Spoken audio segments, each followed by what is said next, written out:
ఈరోజు ఉమ్మడి నల్గొండ జిల్లా కేంద్రంగా ఉమ్మడి నల్గొండ జిల్లాకు సంబంధించిన సూర్యాపేట, యాదాద్రి భువనగిరి జిల్లా అండ్ నల్గొండకు సంబంధించిన బీసీ సంఘాల వాళ్ళందరూ కూడా ఇలా బీసీ కమిషన్ నిర్వహించినటువంటి పబ్లిక్ హియరింగ్ కార్యక్రమానికి రావడం జరిగింది. ఇక్కడ 3 జిల్లాల కలెక్టర్లు, అడిషనల్ కలెక్టర్లు, అధికారులు, పోలీస్ సిబ్బంది, మీడియా సిబ్బంది అంతా కూడా చాలా అద్భుతంగా సహకరించారు.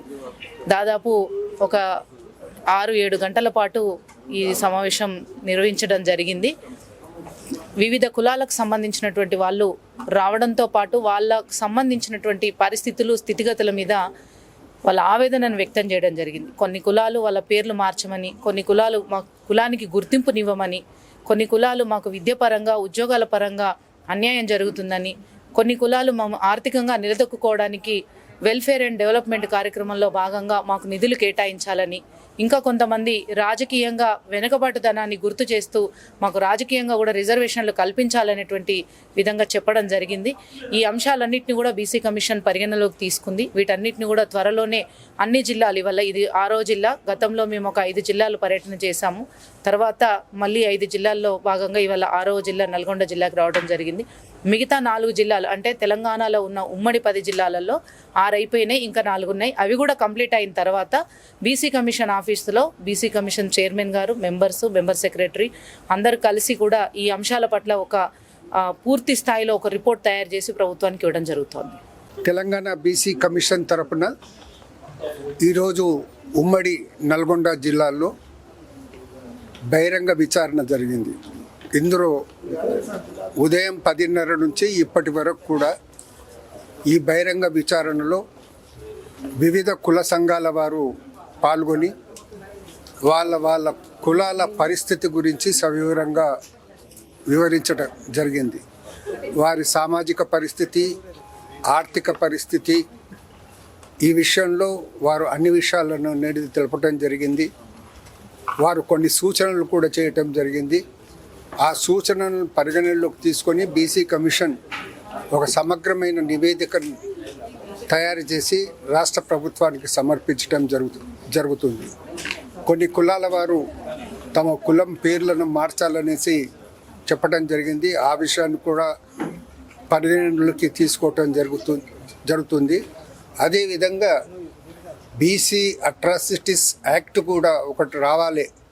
బీసీల మీద ఏదైతే ఆగత్యాలు జరుగుతాయి, ఎట్లనైతే SC/ST అట్రాసిటీస్ యాక్ట్ ఉందో అదే రకంగా బీసీ అట్రాసిటీస్ యాక్ట్ కూడా కావాలనే మాట కొందరు కోరడం జరిగింది. ఆ విషయాన్ని కూడా ప్రభుత్వ దృష్టికి తీసుకురావడం జరుగుతుంది. ప్రజలందరితో కూడా కోరడం ఏంటంటే, ఇప్పుడు సమగ్ర కులాల సర్వే రాష్ట్రంలో జరుగుతుంది. అందులో మీరు పూర్తిగా నిమగ్నమై మీరు మీ వివరాలు ఇస్తే భవిష్యత్తు తరాలకు చెందాల్సినటువంటి లాభాలను ప్రభుత్వం అనేది నిర్దేశించడానికి అవకాశం ఉంటుంది, రూపొందించడానికి అవకాశం ఉంటుంది. అపోహలకు లోను కావద్దు. తప్పకుండా మీరు ఏవైతే వివరాలను సేకరిస్తున్నారో ఆ వివరాలు ఇస్తేనే మీరు బీసీలలో ఏ గ్రూప్లో రావాలన్నా, బి గ్రూప్లో రావాలన్నా, ఏ గ్రూప్లో రావాలనో ఆ విషయం నిర్ధారించడానికని అది మీరిచ్చే సమాచారంపై ఆధారపడుతుంది. మీరు వెనక ముందు ఆడి కానీ వేరేళ్ళు మిమ్మల్ని రెచ్చగొట్టే ప్రయత్నం చేసి ఆ సమాచారం ఇవ్వకుండా ప్రయత్నం చేస్తే మీరు తోటి సమాజానికి నష్టం చేసిన వారవుతారు. తోటి సమాజానికి నష్టమే కాకుండా మీరు భవిష్యత్ తరాన్ని కూడా నష్టం చేసిన వారవుతారు. ఏదైతే ఇది సమగ్ర సర్వే కార్యక్రమం జరుగుతుందో ఈ సమగ్ర సర్వే కార్యక్రమం మళ్ళా ఎన్ని దశాబ్దాల తర్వాత అవుతుందో మనకు తెలియదు. ఇప్పుడు ప్రభుత్వం చొరవ తీసుకొని చేస్తుంది కాబట్టి అందరూ సహకరించాలి.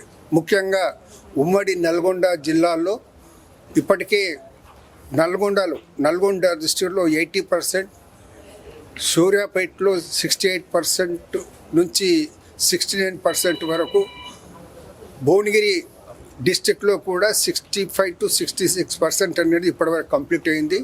నేను అందరు ఎన్యూమరేటర్స్ తోటి కోరుతా ఉన్నాను, మీరు నిబద్ధతతో పనిచేయండి. ఇది ఏదో మీకు ఏదో రెమ్యునరేషన్ వస్తుందనే పద్ధతిలో కాకుండా సమాజానికి సేవ చేస్తున్నామనే మాట ఆ విషయాన్ని మనసులో పెట్టుకొనేసి మీరు చిత్తశుద్ధితో నిబద్ధతో చేయండి.